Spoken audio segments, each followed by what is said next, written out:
السلام علیکم ورحمۃ اللہ۔ 10 محرم الحرام سن 61 ہجری۔ کربلا ایک ایسا عظیم انقلاب جس کی وجہ سے دنیا کی کئی بڑی اور طاقتور حکومتیں تک الٹ گئیں۔ کربلا کی وہ تپتی ہوئی ریت جس ریت پر پیارے نبی صلی اللہ علیہ وسلم کے نواسے اور آپ کے ساتھ 72 جانثاروں کو شہید کر دیا گیا۔ واقعہ صرف ایک جنگ نہیں تھا بلکہ حق اور باطل کے درمیان فیصلہ تھا۔ کربلا کے بعد ایک سوال لوگوں کے ذہن میں بار بار گردش کرتا ہے کہ آخر حضرت حسین رضی اللہ تعالی عنہ کے قاتلوں کا کیا بنا؟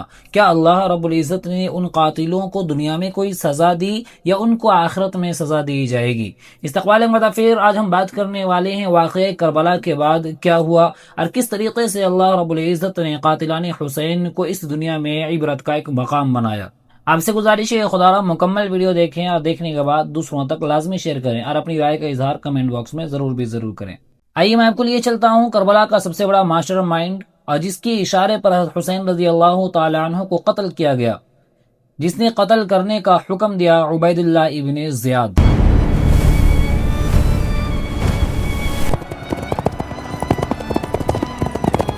کوفہ میری مرضی سے چلے گا، جس نے سر اٹھایا اس کا انجام موت ہے۔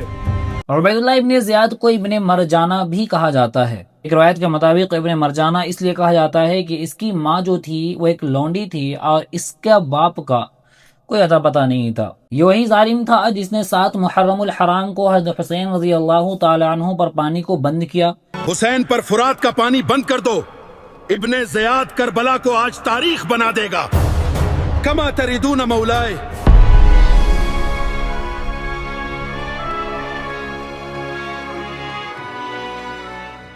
یہ وہی بدبخت تھا جس نے عمر بن سعد کو کربلا کے لیے بھیجا اور اسی ظالم نے مسلم بن عقیل رضی اللہ تعالی عنہ کو شہید کیا۔ اس کے ساتھ کیا کچھ بنا؟ کربلا کے کچھ سال بعد 65 ہجری مختار ثقفی نامی کا ایک شخص قاتلان حسین پر مسلط ہوا اور سن 66 ہجری میں قاتلان حسین کے ساتھ چن چن کر اس نے بدلہ لیا۔ عبید اللہ ابن زیاد جب اس طریقے کا معاملے کو دیکھا تو اپنے چھوٹے سے لشکر کو لے کر وہ جنگل کی طرف بھاگنے لگا اور ایک جنگ ہوئی جس جنگ کو جنگ خاضر کہا جاتا ہے، اس میں اس کو قتل کیا گیا اور اس کے سر کو بالکل اسی طرح جس طریقے سے حسین رضی اللہ تعالی عنہ کے سر مبارک کو کاٹا گیا تھا اس کے سر کو بھی کاٹا گیا اور مختار ثقفی کے دربار میں اس کے سر کو لایا گیا، پیش کیا گیا۔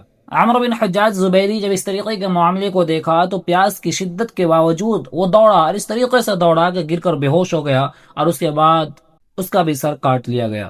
شمر ذی الجوشن جس نے آپ رضی اللہ تعالی عنہ کے سر مبارک کو کاٹنے کا حکم دیا تھا اور حضرت حسین رضی اللہ تعالی عنہ کے بارے میں بہت ہی زیادہ سخت مزاج اور شقی اور بدبخت تھا، اس کو قتل کر کے اس کی لاش کو آوارہ کتوں کے سامنے پھینک دیا گیا اور کتے یا جنگلی جانور اس کو نوچنے لگے۔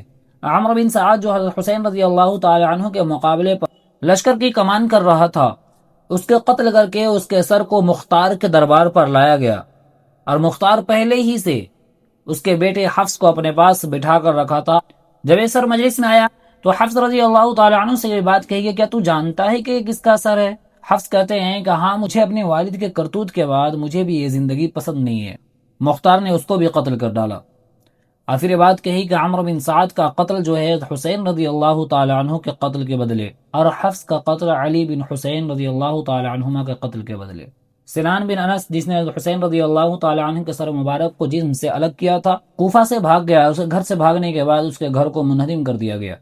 قاتلان حسین کے یہ عبرتناک انجام کو دیکھ کر قرآن کی آیت یاد آتی ہے کہ کذالک العذاب ولعذاب الآخرۃ اکبر، عذاب ایسا ہی ہوتا ہے اور آخرت کا عذاب تو اس سے بھی بڑا ہوا ہے۔ سب سے بڑا سوال پیدا یہ ہوتا ہے کہ حضرت حسین رضی اللہ تعالی عنہ نے یہ شہادت کیوں پیش کی؟ اس کے پیچھے کی وجہ کیا ہے؟ کیوں آپ کربلا میں گئے اور آخر کربلا میں جانے کے بعد آنے والی امت کو آپ نے کیا سبق دیا؟ آنے والی امت کے لیے آپ نے کیا وصیتیں فرمائی؟